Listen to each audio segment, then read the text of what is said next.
Ladies and gentlemen, welcome back to my channel. Let's talk about something quietly haunting, something that settles between the silence of dinner and the way she avoids your eyes when you ask how her day was. Maybe it's subtle, maybe it's not. Maybe it's the way she suddenly folds your laundry before you even ask, or texts you midday with a softness that feels more like an apology than affection. You can't quite explain it.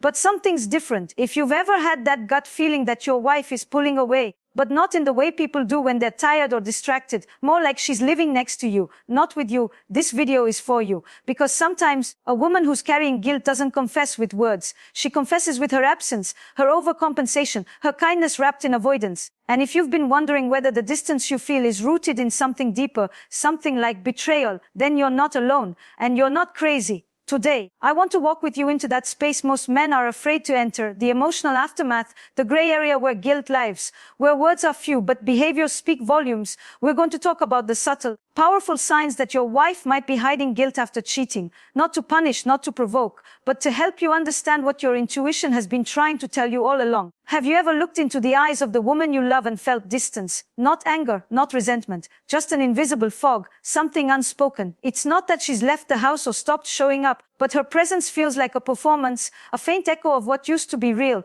I've sat with countless couples where one partner is trying to decipher a truth that refuses to announce itself, where the man says, "I just know something's off," and the woman is smiling, making coffee, asking if he's okay. And yet, in the silence between their words, there's a crack wide enough to swallow the entire history of their love. If you're watching this, chances are you felt that. Maybe not every day. Maybe not in every moment, but something isn't right, and you're starting to wonder if that something is someone else. Now let me be clear, guilt is not the same as remorse, and cheating is not always about sex. It can be an emotional escape, a desperate reach for something lost, or even a cry for validation. But whatever form it takes, when guilt shows up, it often wears a mask, not out of cruelty, but out of fear. So, what does it look like when a woman is hiding guilt, when she knows she crossed a line, but hasn't found the courage or the safety to tell the truth? Let's talk about it. The first sign, and often the most overlooked, is excessive niceness. You might think, isn't that a good thing? Isn't it better that she's being kind and attentive?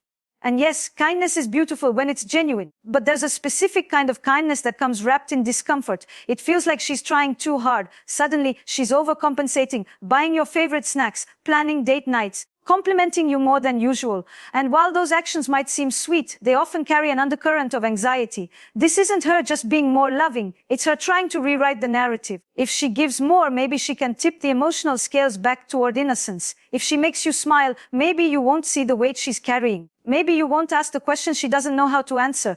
But here's the paradox. When kindness becomes a performance, it starts to feel hollow. It's like watching a play where the lines are perfect, but the eyes of the actor betray something else entirely. Guilt-driven niceness also tends to appear inconsistently. One moment she's showering you with affection, and the next she's emotionally withdrawn. This swing, the hot and cold behavior, isn't because she's playing games, it's because guilt is unstable. It pushes her to atone, then pulls her back into shame. And shame is the second sign. When a woman is hiding guilt, especially after cheating, she often can't look at you the same way. Her gaze might drift. Her touch becomes cautious. Intimacy, once a place of connection, now feels like a threat. Not because she doesn't desire you, but because being close to you reminds her of what she did. Shame makes her shrink in her own skin. It changes her posture, her energy. You might catch her avoiding conversations that once came naturally. You ask how her day was, and she gives you the headline but none of the depth. You reach out to hold her hand, and she tenses just slightly before relaxing again. These are not signs of a woman who has fallen out of love. These are the signs of a woman wrestling with herself. And the tragedy is, many men miss this. They see the withdrawal and think she's lost interest, that she doesn't care anymore. But often it's the opposite. She cares so much that the weight of her guilt has made her feel unworthy of your love. It's heartbreaking, isn't it? The very person you're trying to hold on to is drifting away, not because she wants to leave, but because she doesn't know how to stay and face what she's done. Let's sit with that for a moment. If you've ever been in a relationship where the intimacy starts to erode, not just physical, but emotional, you know how painful that erosion can be. And when you add guilt to the equation, the silence becomes suffocating. Now, here's the thing about shame. It doesn't always show up as quiet withdrawal. Sometimes it turns into defensiveness. She might snap more often, get irritated by little things, not because you've done anything wrong, but because being around you reminds her of the truth she's trying to bury. And this leads us into the third sign. Projection. Projection is a tricky thing. It's when someone takes their own internal conflict and plants it on someone else. So, if she's feeling guilty, she might accuse you of being too distant or too suspicious. She might question your whereabouts or your intentions, not because she actually doubts you, but because she's wrestling with her own conscience. It's an unconscious form of self-protection. If she can convince herself that you might be hiding something, then she doesn't have to fully face what she's hiding. I've seen it in couples therapy again and again. A man walks in confused saying, "I don't get it. She's the one pulling away, but now she's accusing me of not being invested." What's really happening is displacement. Her inner chaos is being externalized because it's too painful to confront head on, and that pain, if left unspoken, starts to infect the relationship like a quiet virus. It changes the way you speak to each other, the way you touch, the way you trust. But this isn't about catching her. This isn't about punishing or exposing. This is about understanding the language of guilt. Because when you understand it, you stop personalizing her behavior, you stop assuming you're the problem, and instead, you begin to see the real emotional architecture beneath the surface. So if she's suddenly overly sweet and then distant, if she avoids eye contact or intimacy yet lashes out unexpectedly, if she begins accusing you of things that don't align with reality, these are not coincidences. These are signs of a deeper internal fracture. And you, the man watching this, are being asked to look not just at her behavior, but at the emotional root beneath it. Now, I know this is not easy. No one wants to believe their partner could betray them. And yet, so many betrayals happen not because love disappears, but because someone loses sight of themselves in the midst of unmet needs, old wounds, or impulsive mistakes. But the signs they always show. Not always loudly, not always clearly, but they're there in the shifts, the shadows, the silence. And if you're noticing those signs, don't ignore them. You owe it to yourself to listen. Not just to her, but to your own intuition. Let's take a breath here. Sit with what we've uncovered so far. These moments, these observations, they matter. They are not paranoia. They are breadcrumbs in a story your heart already knows is unfolding. Because next we need to keep going. The signs are still unfolding. And the fourth one, it lives in the way she suddenly starts talking about morality, loyalty, and honesty, almost out of nowhere. And we'll explore that. Ready for part 2? You said yes, ChatGPT said part. Middle points, 1,500 words. Esther Perel style, warm, emotionally intelligent, deeply relational. When a woman begins speaking more than usual about loyalty, honesty, or the importance of truth, pay attention, not because her words aren't valid, but because sometimes guilt dresses itself up as moral urgency. Suddenly, she's watching a show about infidelity and pauses it to say how disgusting it is. Or she'll drop a comment in the middle of a conversation about how real relationships are built on trust. And you nod, because of course she's right. But deep inside, something about the timing feels performative, like she's not just saying it for the sake of values. She's saying it to reassure herself that she still is that person, the one who's loyal, who believes in honesty, who would never do what she might have already done. This fourth sign, moral overcompensation, is one of the most intellectually confusing for a man. Because it's easy to mistake this new emphasis on doing the right thing as growth. You may even feel a renewed sense of emotional connection, but more often than not, this moral language is her way of trying to align her identity with the version of herself that existed before she crossed that line. Because here's the truth, when someone cheats, it doesn't always mean they've stopped loving their partner. Sometimes they are acting out of a part of themselves they don't even fully understand.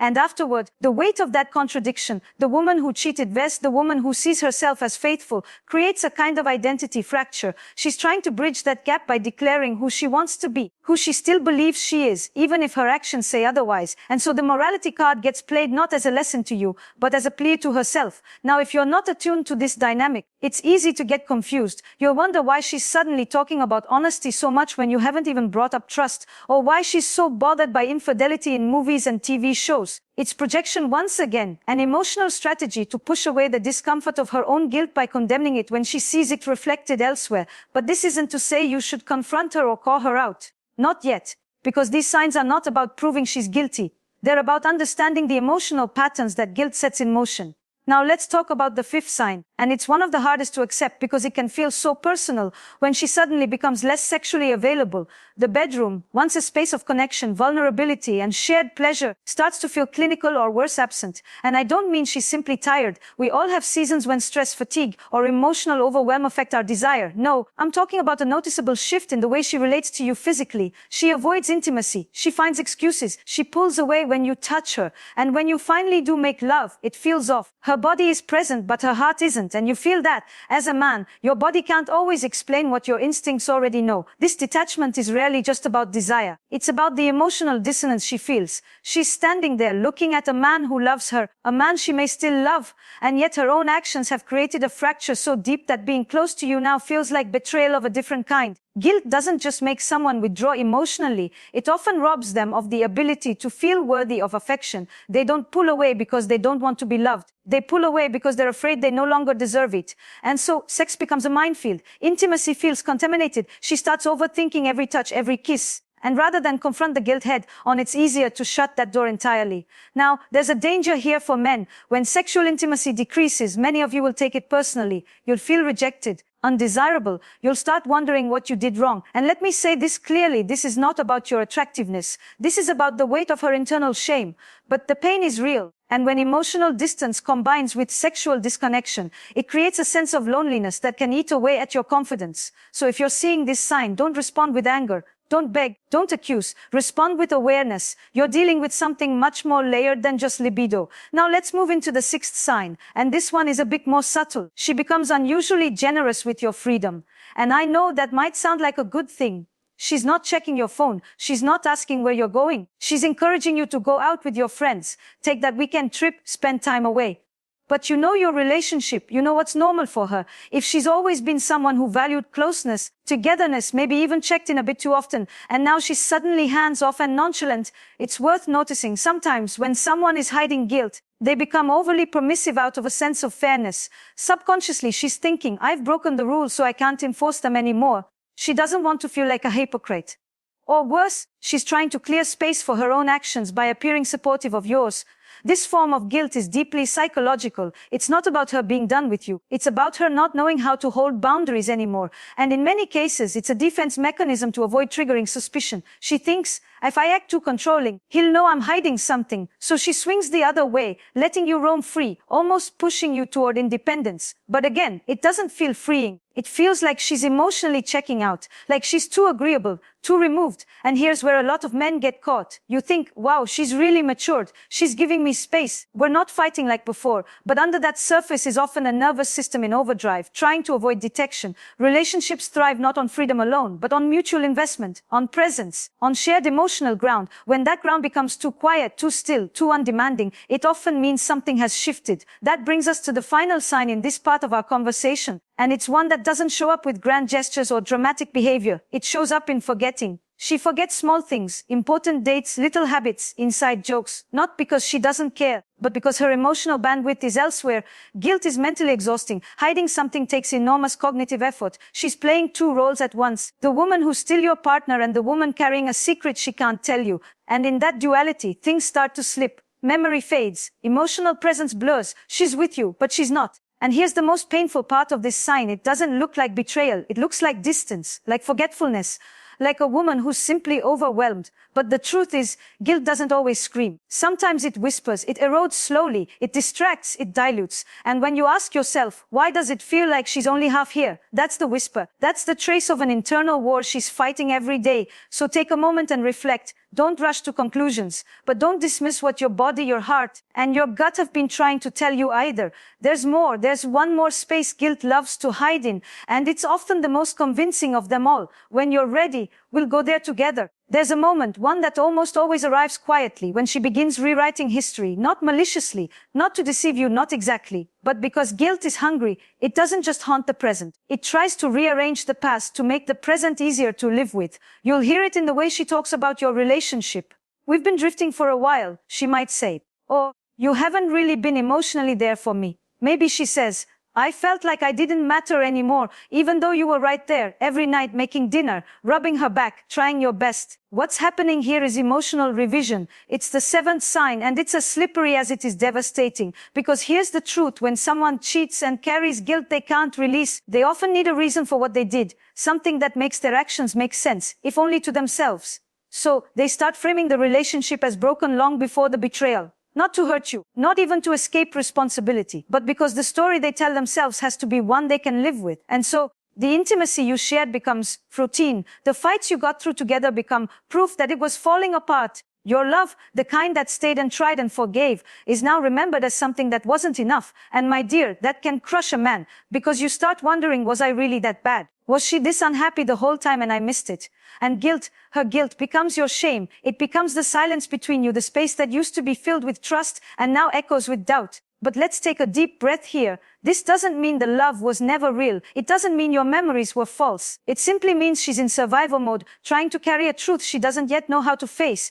Guilt demands a justification. And rewriting the past is easier than admitting she made a choice that hurt the person who still loves her. So, what do you do when you see this happening? When her story starts shifting? When the tone of her voice carries both defensiveness and regret? When you feel like she's slowly turning your shared life into a narrative that makes her look like the one who suffered? You stay steady. You remind yourself of what you lived. You don't need to defend it, argue it, or prove it to anyone. You simply stand in the truth of who you were. Because if you let her guilt rewrite the story of your relationship, you risk losing not just her, but yourself. Now, some of you might be asking, Esther, is she even capable of telling the truth at this point? And I'll tell you, these people hide the truth, not always because they're selfish, but because they're scared, because the shame is too big, because the risk of losing you feels unbearable, because saying the words out loud would make them real. But don't be fooled. Her guilt is not her love. The apology you haven't heard yet isn't the measure of your worth. Some women cheat and feel nothing. But the woman we're talking about here, she feels everything.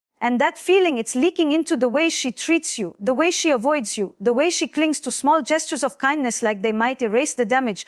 You see, guilt changes people, but not always in visible ways. It shows up in the way they touch their phone when they think you're not looking, the way they hesitate before answering simple questions, the way they hold back when they used to lean in. You're not imagining it. And yet many men stay silent. They don't want to rock the boat. They're afraid of the answer. They think maybe it's just a phase, a mood, a rough season. And sometimes it is. But other times it's a sign, a signal, a truth trying to break through the noise of daily life. And you, the man watching this, you deserve to know what love you're still holding and what truth might be standing behind it. So where do you go from here? You start with honesty, not hers, yours. You ask yourself the real questions. Do I feel safe in this relationship? Do I feel seen? Is the distance I feel just in my head, or is it in her body, her behavior, her presence? And then you breathe. You don't need to accuse. You don't need to rage, but you do need to trust your gut. Because here's what I know about guilt: it cannot live quietly forever. Sooner or later it spills, it ruptures, or it gets confessed. And if your wife is hiding guilt after cheating,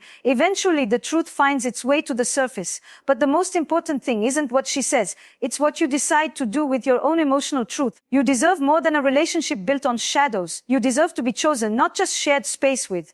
You deserve presence, affection, loyalty that doesn't whisper apologies in the dark. So, if you've seen yourself in these signs, be kind to your own heart. Don't jump to conclusions, but don't ignore the clues either. Talk to someone you trust. Ask the hard questions. And if you choose to confront her, do it not from revenge, but from truth. The kind that sets you both free. And maybe, just maybe, if you create a space safe enough, her guilt won't need to hide anymore. It can come into the light, and from there, who knows, healing, rebuilding, or a courageous, painful parting. But whatever path you take, let it be one rooted in dignity, yours, hers, both, because men hurt too. Men grieve quietly. Men feel betrayal deep in the bones they were told not to cry with. But here on this channel, in this space, we name those truths. We don't bury them. If this resonated with you, tell me in the comments. Not because you need validation, but because sometimes speaking it aloud is the first step toward clarity. And if you're still here with me, thank you for your courage, for your heart, for being a man willing to feel when it would be easier to numb. Don't forget to like this video if it helped you. Subscribe for more content where we dive into the real, raw, unspoken layers of love, trust, and human connection. And share this with someone who might need to hear it. Here's to the men who are done pretending. Here's to the ones who want truth over comfort and wholeness over illusion. I see you. There's something uniquely shattering about knowing, really knowing, that the person you gave your soul to has crossed an invisible line and decided not to tell you. It's not just the act, it's the erasure, the rewriting of ordinary moments that now feel dishonest, the smile she gave you while texting someone else, the hug that felt off, but you told yourself you were just being paranoid, the day she said, "I'm just tired," when something inside you already knew she wasn't just tired, she was hiding. For a man, that realization doesn't always come with tears or screaming. It comes in waves, quiet, slow, humbling. You get up in the morning and suddenly the coffee you've made every day for years tastes bitter. Not because the beans are different, but because you are. You watch her walk past you and wonder if she's walking away emotionally again. You go to work, answer emails, sit in meetings, all the while carrying a weight you can't name aloud because there's still no proof, just intuition. And intuition can be cruel when love is involved. Men aren't taught what to do with this kind of pain. You're told to stay calm, be logical, don't accuse unless you know, don't let your emotions cloud your judgment. And while all of that sounds noble, it's also deeply lonely. Because what happens when your gut is screaming and no one around you knows how to listen with you? There's a storm happening inside. And because you can't say it, because there's no confession, no dramatic reveal, you start to question your own sanity.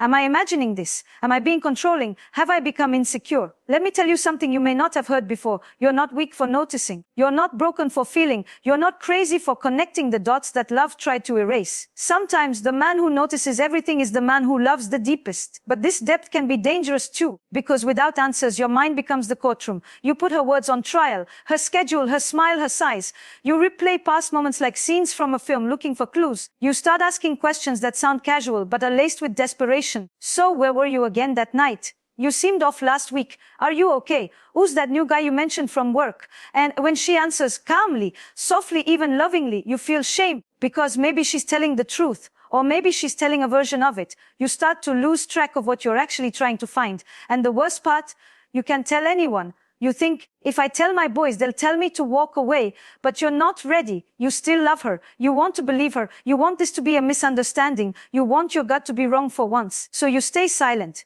You play the role. You become the quiet observer in your own home, watching your wife through the lens of heartbreak you haven't even fully accepted yet. And this is where emotional erosion begins, not from the betrayal itself, but from the slow, internal unraveling that happens when you doubt yourself in the face of someone else's guilt. So let me tell you what I tell every man who sits across from me, with this story lodged in his chest like glass. Your clarity does not require her confession. Your truth, the way your body tenses when she touches you, the way your heart skips in fear when she pulls away, the way your mind replays that one conversation where her words didn't match her eyes, all of that matters. Even if she never says the words, even if the full truth never surfaces, your experience is still valid. You don't need a signed confession to know when a connection is compromised. You don't need her breakdown to start your own breakthrough. Because here's what often happens when a woman is hiding guilt and the man she loves begins to pull inward without confrontation. She gets scared. Not scared of you, scared of the mirror you've become. The stillness of your presence reflects back her actions in a way that no accusation could.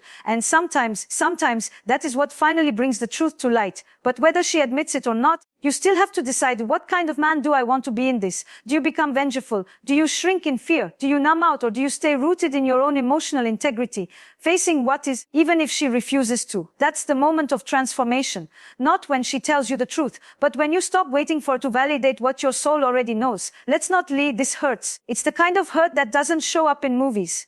The slow burn of being both betrayed and erased, of carrying the knowledge without the closure, of wanting to hold her while also wanting to scream. But there's a strange kind of power in this moment too. The kind of power that only comes from standing still while everything else spins. Because here in the eye of your own storm, you finally see what you're made of. And from that place, not from revenge, not from rage, not from desperation, you can begin to choose. Choose whether you stay or go. Choose whether you forgive or let go. Choose whether you confront or detach. But whatever you choose, let it come from you. Not from fear, not from manipulation, not from a need to fix her guilt so you don't have to feel yours. Let it come from truth. Because guilt is her journey. Healing is yours. There's a moment that always arrives after the storm, and it rarely looks like you imagined. It doesn't come with answers wrapped in clarity or closure tied in a bow. It comes with a mirror, a reflection of the man you've become while waiting for the truth to speak. Maybe she never confessed. Maybe she cried and told you everything. Maybe she admitted some parts, softened others, or offered a version that still didn't feel whole. But here you are, still breathing, still standing, a little quieter, a little wiser, a lot more awake. And now the question becomes, what do I do with all this knowing? Because once your heart has tasted betrayal, even silently, it can't go back to sleep. You can't unhear the unsaid things.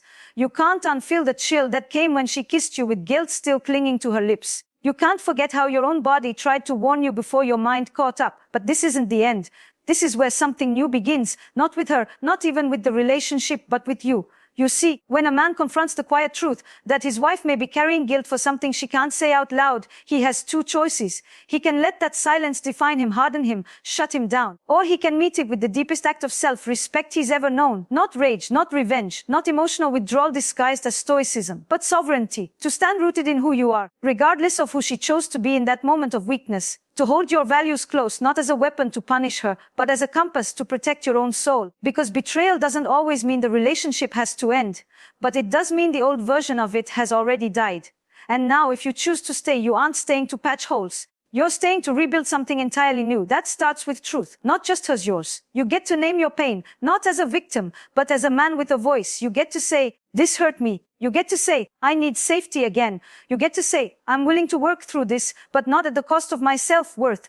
And if she can meet you there, not with defensiveness, not with avoidance, but with her own version of emotional accountability, then something sacred can emerge. Not the fantasy of what once was, but the reality of what now can be. A love forged not from illusion, but from fire. But sometimes she can't meet you there. Sometimes it turns to blame. Sometimes avoidance deepens. Sometimes the apology never comes, or worse, the betrayal continues. And in those moments, the most radical act of love is the one you give to yourself. You walk away, not because you're giving up, but because you're choosing peace over pieces. You leave not to punish her, but to rescue the man inside you who kept waiting for someone else to tell him the truth he already knew. And listen, leaving doesn't always mean divorce. Sometimes it means emotional distance. Sometimes it means boundaries. Sometimes it means sitting across from her and saying, I see you, I see the guilt, I see the distance, and I see myself too, and I can't abandon him anymore. Because somewhere along the way, while watching her change, you forgot how steady you've been. You forgot how quietly loyal you were, how you noticed everything and still gave her the benefit of the doubt, how you tried, again and again. That man, the one who sat with his suspicions, who stared at her back when she slept and whispered, please just be honest with me, even if only in his head, that man deserves something more than unanswered questions. He deserves truth, and if he can't have it from her, he can at least live in it himself. That's where real strength lies, not in being right, not in catching her, but in being true to your intuition, to your values, to your emotional reality. So where do you go from here? You rebuild, first yourself, then your heart, then maybe your life. You start by grieving, not just the possibility that she cheated, but the certainty that something sacred was fractured. You cry if you need to. You rage, in private or with a therapist. You talk to someone who won't shame you for feeling too much. Then you reconnect with your center, the man who loves deeply, who is fierce in his loyalty, who listens when others don't, who offers his heart not because he's desperate, but because he believes in love that heals, not hides. You remember that being cheated on doesn't make you less desirable, less valuable, or less of a man.